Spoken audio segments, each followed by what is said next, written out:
You are looking at a live view of the Falcon Heavy. Yes, the Falcon Heavy on historic pad 39A at Kennedy Space Center, awaiting liftoff at 3:45 p.m. local time. Welcome to our live launch webcast. My name is Lauren Lyons. I'm an engineer in our flight reliability department here at SpaceX, and I am so excited to be here with you today, along with my co-hosts, bringing you coverage of the first ever test flight of webcast. My name is at Liftoff Falcon. I'm an engineer in our most powerful operational rocket by a factor of 2. And today is the day that we attempt to demonstrate that power. And because it is a test flight, there is no satellite customer on board the vehicle today, but the fairing is not empty. We do have some very interesting payloads going up on this flight that we'll talk about later on in the webcast. We'll also walk you through the mission profile because this ain't your typical Falcon launch. We've got 28 engines, 3 boosters, 3 separation events, 3 landing attempts, and there's going to be a lot of activity happening all at once. So this test flight is bound to be exciting one way or another. All right, we've got a ton to walk you through today, so let's get going. Hi, I'm Michael Hammersley, a materials engineer in avionics department. We're very excited. I'm sure you can hear it. To my right, we have a live view of Falcon Heavy on the pad at Kennedy Space Center. Falcon Heavy is essentially 3 Falcon 9 rockets all strapped together, which means it can carry much larger payloads not only to Earth orbit, but to the Moon and Mars as well.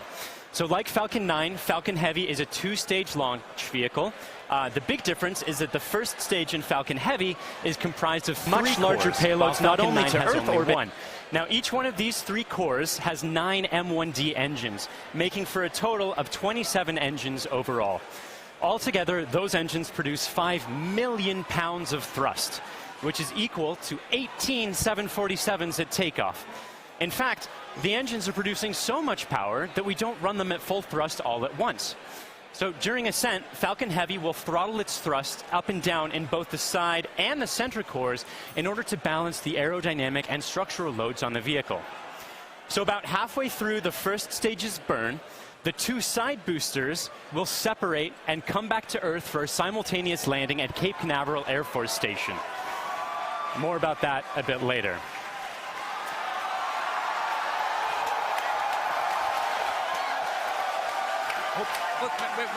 Wait.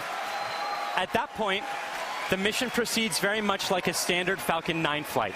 The center core will keep on firing for another minute to burn all of its fuel, and it will perform a standard stage separation from the second stage on top. This second stage, with the fairing right at the very top there, the second stage is exactly the same as any other Falcon 9 flight, except we've loaded a bit more helium onto it this time. Now, that second stage will be sending our payload way out into a Mars-crossing orbit, which we'll also get into a bit later. But all in all, with a successful launch, Falcon Heavy is going to be the largest and most powerful operational rocket in the world. We're very excited to be launching it today. Let's check in on exactly how it's doing. Good afternoon. I'm John Innsbrucker, the Falcon Principal Integration Engineer at SpaceX. We're currently at T-minus 17 minutes, 40 seconds and counting down. The good news that all systems are go for launch. We're working no problems with the SpaceX test flight of the Falcon Heavy launch vehicle. Now we're currently loading propellant on all 3 first stage boosters, and we began loading a couple minutes ago on the second stage LOX tank. Now this is the same method that we use on the single core Falcon 9. It just scaled to handle 3 first stage boosters. Now we're loading liquid oxygen and kerosene. We do that because in order to support combustion, you need oxygen. And in the vacuum of outer space, there isn't any. So we bring our own liquid oxygen, chilled and densified. You may have heard densified in the past. That allows us to pack the maximum amount into the LOX tanks on the Falcon Heavy. Now our fuel is refined petroleum, RP1. That's essentially just a purified kerosene. It's a safe propellant, easily available, has a lot of history. For example, the Saturn V first stage, flown from the very pad you see on the monitor, from the moon missions, used kerosene and liquid oxygen. Now the big news this afternoon has been the weather, and we've eaten up most of our launch window. Now, we won't have the ability to hold the countdown any further now that we are into liquid oxygen loading. The good news is that the winds are looking good. We're working no issues on the Falcon Heavy. However, if there is an issue in the last minutes, we won't be able to launch today. There is a backup date available tomorrow. Now, I've said it before, launch is hard, and Falcon Heavy is no exception. We're essentially counting down 3 rockets simultaneously. So the SpaceX team is going to be conservative in case anything pops up in the last minutes. But as the energy and the enthusiasm from the team gathering below me outside of Mission Control Center X is growing, we are go at T-minus 15 minutes and 40 seconds and counting. My name is Brian, and I'm part of the software team here. And I'm standing just outside Mission Control as the crowd gathers behind me. We're all anxiously awaiting this very first test flight of Falcon Heavy. Now, today, SpaceX has over 6,000 employees in locations across the country. But it wasn't always like that. Now, when SpaceX was first founded in 2002, it was just a small group of engineers who believed that they could reduce the cost of exploring space, but had never actually built a rocket themselves. Now, Falcon 1 was the first rocket we developed, and it was pretty small relative to Falcon 9 and Falcon Heavy.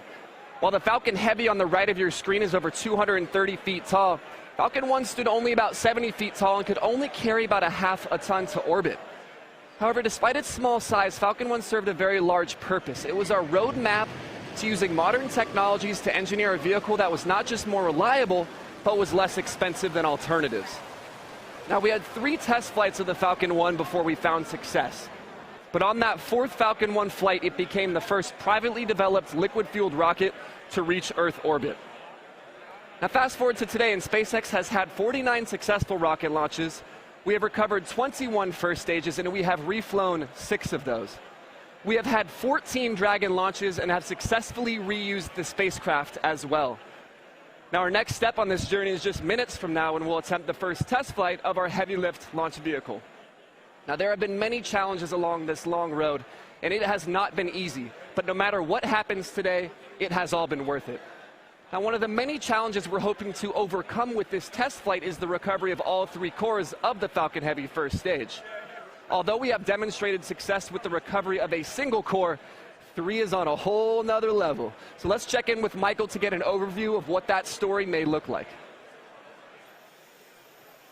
At SpaceX, our primary goal is to enable people to live on other planets, most notably Mars. But it's hard to do this without dramatically lowering the cost of access to space. And the best way to accomplish that is to reuse as much of the rocket as possible. So we've been successful at landing and reusing Falcon 9 rockets for over 2 years now. And Falcon Heavy aims to continue this trend of reusability. So today, we'll be attempting to recover all 3 of the first stage cores by using both of our landing methods, by land and by sea.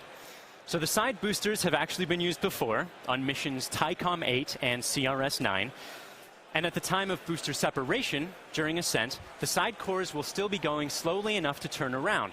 So it makes sense to return them to Cape. They'll be executing a 3-burn maneuver to get them back to landing zones 1 and 2 and Cape Canaveral Air Force Station. You may have heard of landing zone 1. Landing zone 2 is an identical landing pad right next to it for Falcon Heavy landings. The center core will be going too fast to efficiently return it to Cape Canaveral Air Force Station. So we're going to use the autonomous spaceport drone ship to catch it about 300 miles off the Florida coast. It will also be executing 3 burns to get there. So, if all goes well after launch, we'll have 3 first stage cores back on Earth, 2 for the second time, and a wealth of data for perfecting airplane-like operation in the future. So, countdown is still proceeding nominally. So let's check in again on how Falcon Heavy is doing. We just passed T-minus 12 minutes in the countdown of the test flight of Falcon Heavy. Fuel is completely loaded on the second stage. The first stage is also loaded with fuel, except for a small top-off that'll happen between T-minus 7 minutes and T-minus 6 minutes. Our major activity now is loading liquid oxygen on the boosters and the second stage. Liquid oxygen propellant loading on the first stages will end between T-minus 4 minutes and T-minus 3 minutes. Liquid oxygen loading on the second stage is the last one to finish, ending by T-minus 2 minutes. Now, in addition to loading propellant, the team is preparing to perform their final checks of the Merlin engines. We'll begin chill-in of the Merlin engine turbopumps with liquid oxygen as typical at T-minus 7 minutes like we do on Falcon 9 flights. We'll also be verifying valves and using the thrust vector control actuators to move the engines to verify the actuators are working correctly. As we get to T-minus 4 minutes, the clamp on the top of the strung back will open. You can see it just behind the Falcon Heavy. That entire structure will move about 1.5 degrees away from the rocket. At liftoff, it will move the rest of the way to clear Falcon Heavy, just like Falcon 9 flights. At the T-minus 1 minute mark, the flight computers will go into startup mode. They'll be controlling the countdown on the Falcon Heavy. What's different in this flight? Engine ignition will begin at T-minus 5 seconds on the 2 side boosters, followed 2 seconds later by the center core. Now we're continuing to watch the weather, making sure that the ground liftoff winds don't exceed the maximum, but they're looking good right now. We continue monitoring the upper altitude winds as reported by the balloons. But right now at T-minus 10 minutes and 10 seconds and counting, the Falcon Heavy test flight is go. Because the first flight of Falcon Heavy is a test mission, we do not have a customer spacecraft on board today. Instead, we put something a little special with SpaceX inside the fairing.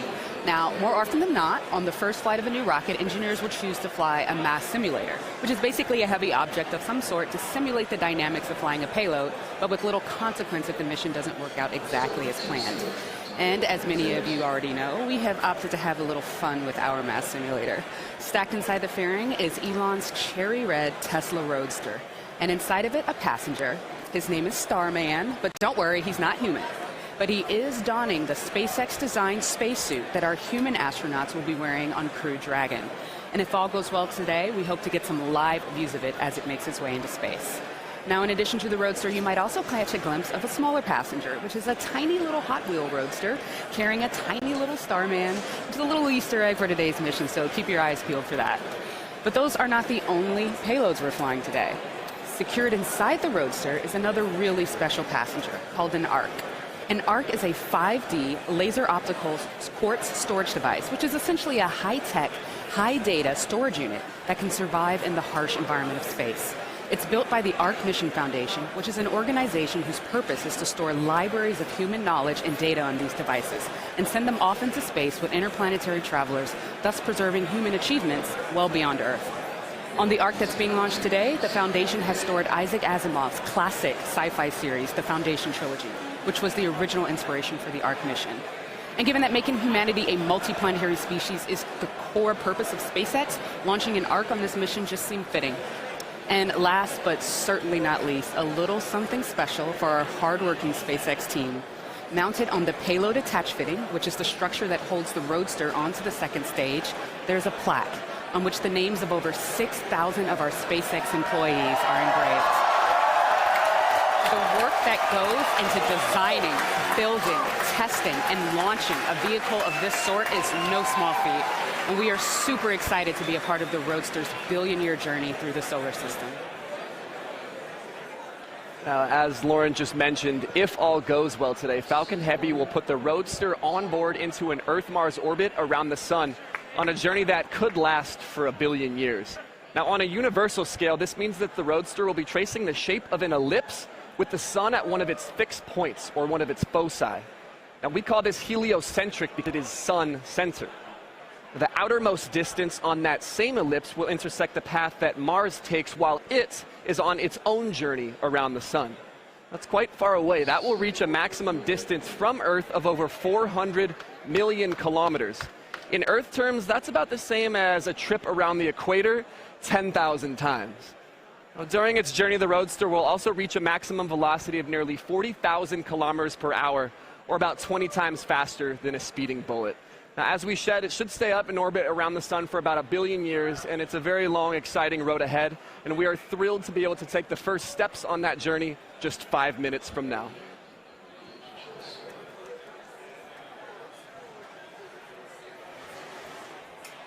The SpaceX team continues to count down for launch of Falcon Heavy test flight.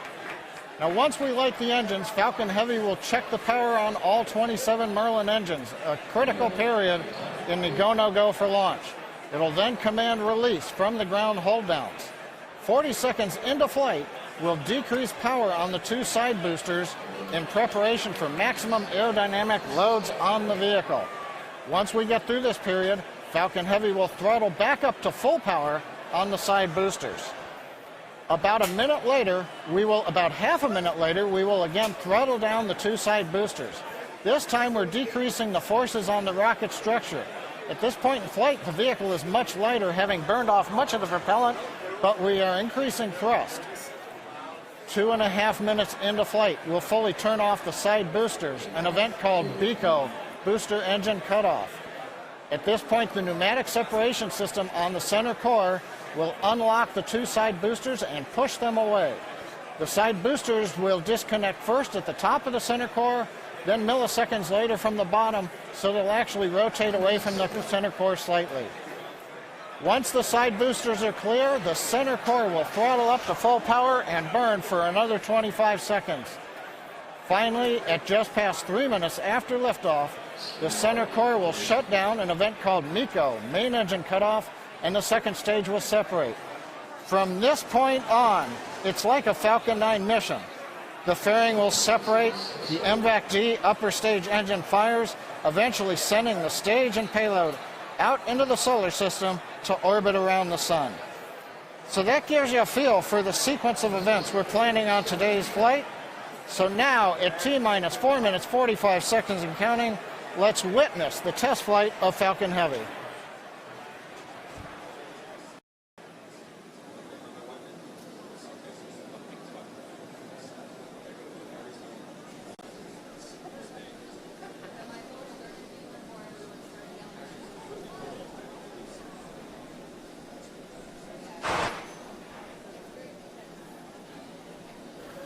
MVAC and A1D fuel bleed is started.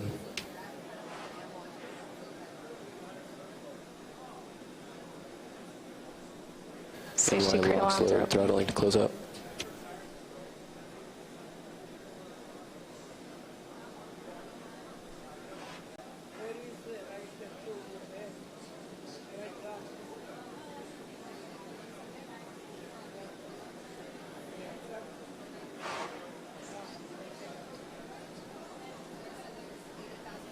NY lock sled complete.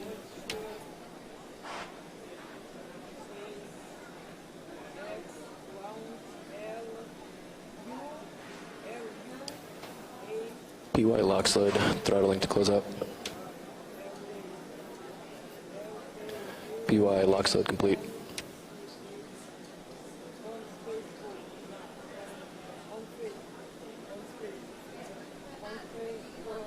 Stage 2 TVC motions nominal.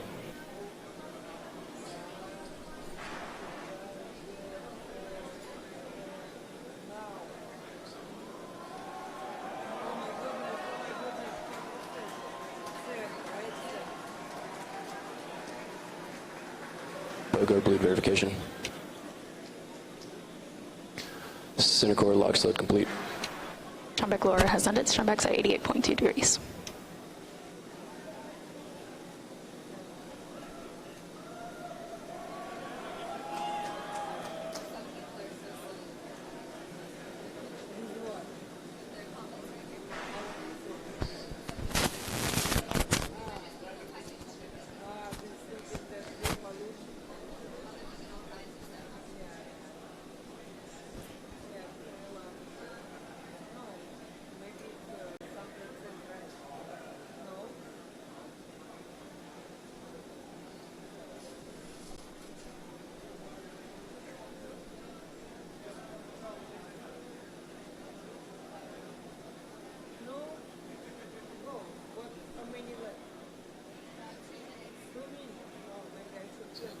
Stage 2 lock sled complete.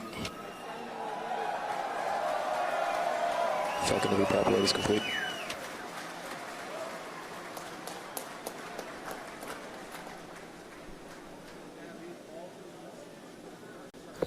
Falcon Heavy is on. Internal power load is complete.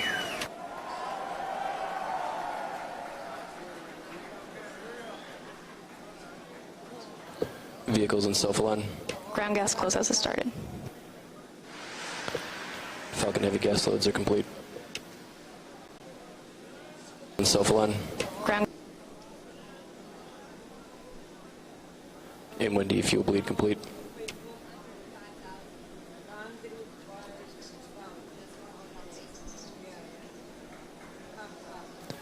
M1D engine chill is complete. AFTS is ready for launch. Ground gas closeouts are complete. Falcon Heavy is in startup.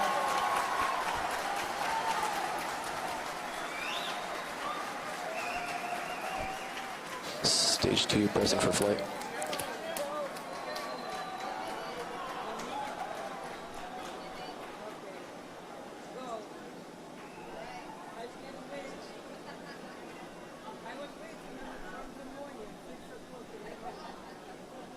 T-minus 30 seconds. Launch director on countdown 1. SpaceX Falcon Heavy, go for launch. Falcon Heavy is configured for flight. T-minus 15, standby for terminal count. 10, 9, 8, Side booster ignition. 6, 5, 4, 3, 2, 1. Ignition.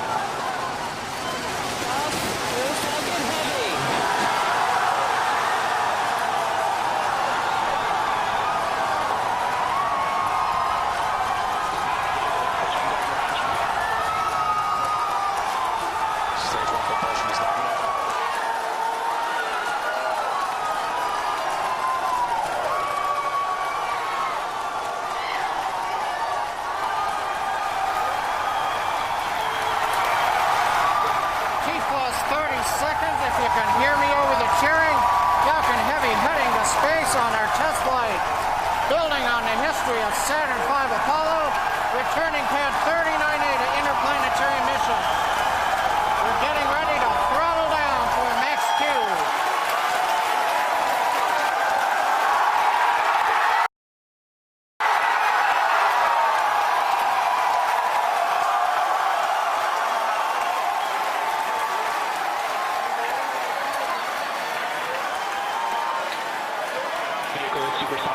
You've heard the call out. Vehicle is supersonic.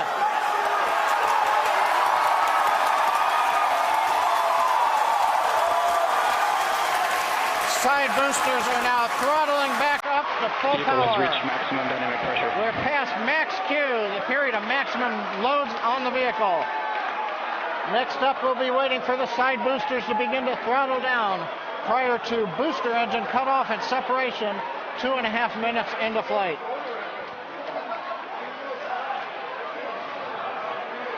GNC trajectory looks good on the Falcon Heavy.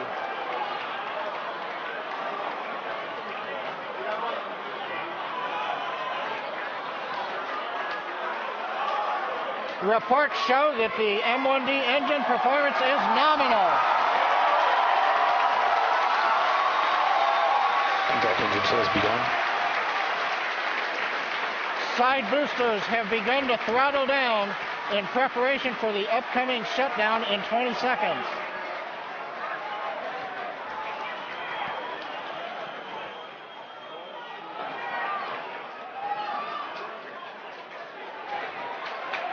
Major event coming up with side booster shutdown and separation. Inside shutdown. Side boosters. Beacon. Center. We're throttling up. S1 keeps going.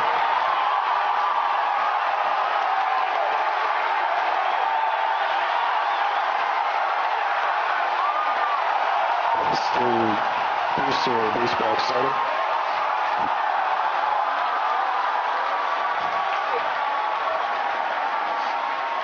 Successful separation. We're coming up on MECO and shutdown. Stay set. Good separation confirmed. Event recognition. Brisbane burn looks good on side boosters. Background startup.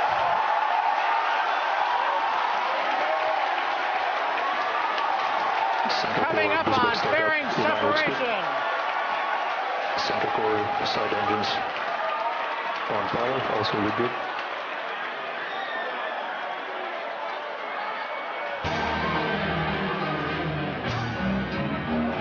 Stage 2 is following nominal trajectory, angle separation confirmed. MD is moving to recovery now.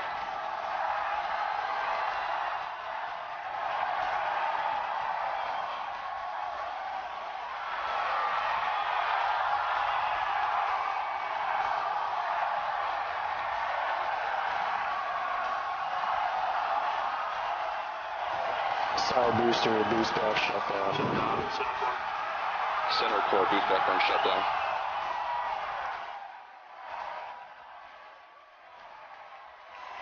Can you get acquisition of signal?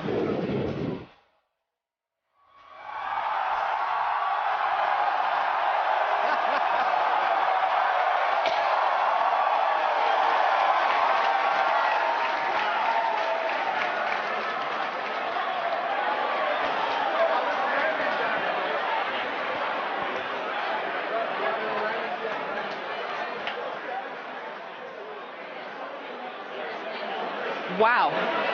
Wow. Did you guys see that? That was awesome. That's the only thing I can really say right now. Absolutely wild. Absolutely wild. I got nothing else. Oh, man. Recapping all the great things that you just saw there. Successful liftoff from the pad, successful stage separation, but before that, successful booster separation. You can see stage 1. The two side boosters, pardon me, you can see the center core, and you can see MVAC lit up. Oh my gosh. Then the beautiful shots of Starman chilling in the Tesla Roadster. Just absolutely incredible. On your screen at the moment, you've got a few things happening. On the upper right, you've got MVAC D continuing its burn. On the upper left, you have the center core headed back towards the autonomous spaceport drone ship. And in the two bottom screens, you've got the side boosters headed back towards Cape Canaveral Air Force Station, landing zones 1 and 2.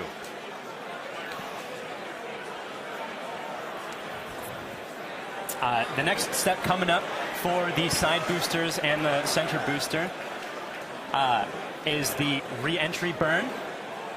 That's going to slow it down from, or slow all the boosters down from way faster than the speed of sound to just faster than the speed of sound in order to reduce some of those aerodynamic forces and heating that occurs when you're moving that quickly through the atmosphere.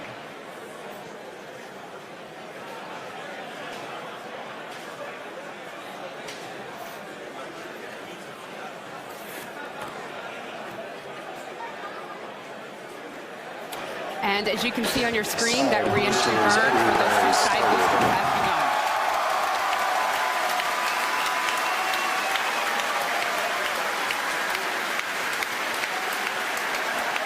Side boosters entry burn shut down. Side core entry burn target.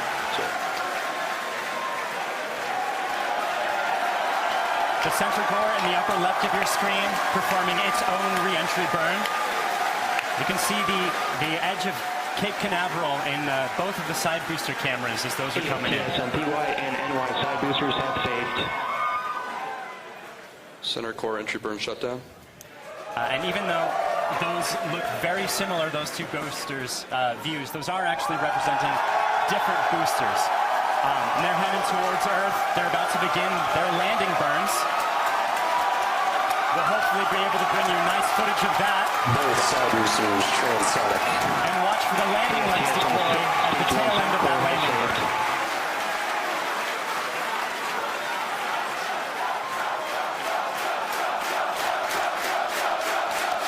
And that landing burn has started. Both boosters looking to be on track towards their respective landing zones. Landing burns have started. Side boosters landing legs have deployed.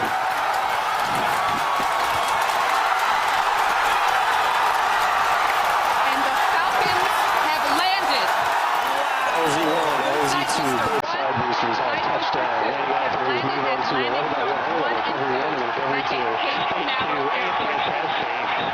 Coming up very shortly, the center core will be attempting its landing on the autonomous spaceport drone ship. Nailed check on your screen. Sometimes this footage goes out when it approaches the drone ship and the heavy vibrations make it lose signal. Crossing our fingers, that's not the case right now. Stage 2, nominal parking orbit insertion. So it looks like that landing is happening at the moment. We have lost signal. We're hoping that signal comes back shortly. Oh, man. Yeah, as Michael mentioned earlier with the vibrations of the rocket and how it shakes up the cameras that are on the drone ship, sometimes we do lose signal, or shakes up the... Side boosters all touchdown. Landing off and move on to recovery 1 and recovery 2. Stage 2, airplane test. Coming up very shortly, the Center Corps will be attempting its landing on the autonomous spaceport drone ship. You may also be hearing the second engine cut off.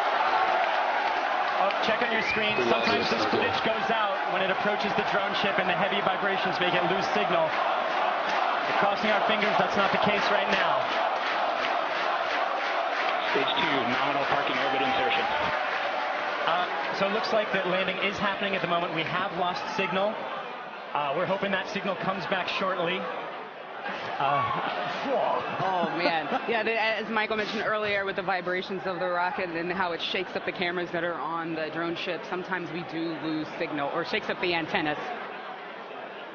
Oh, and we've just gotten confirmation.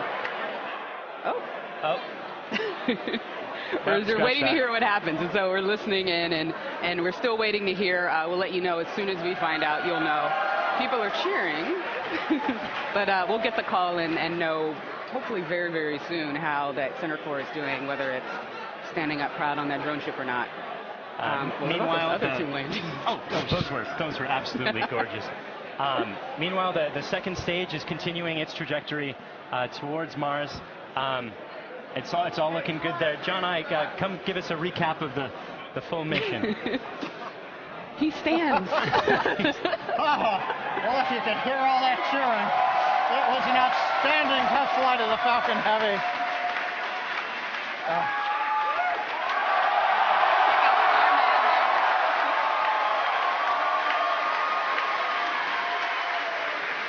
Cameras cycling right now. Live views coming down from low Earth orbit. The second stage successfully got there, and it got there as the culmination of a great Falcon Heavy test flight. We lit 27 engines, throttled the boosters up and down. We separated the side boosters. They came back spectacular, simultaneous landing. The Center Corps did its job. The second stage did it. Everything that you could want in a test flight we got here. Now we're just looking for the icing on the cake to find out what happened on the drone show. But all in all, an outstanding test flight for Falcon Heavy. Wow, what an absolutely momentous occasion. Thank you so much to the range for contributing their expertise to today's launch, the FAA for the licenses to launch and land those boosters, as well as the rest of Falcon Heavy. And thank you to you, the viewers, for joining us for a really, really cool moment here.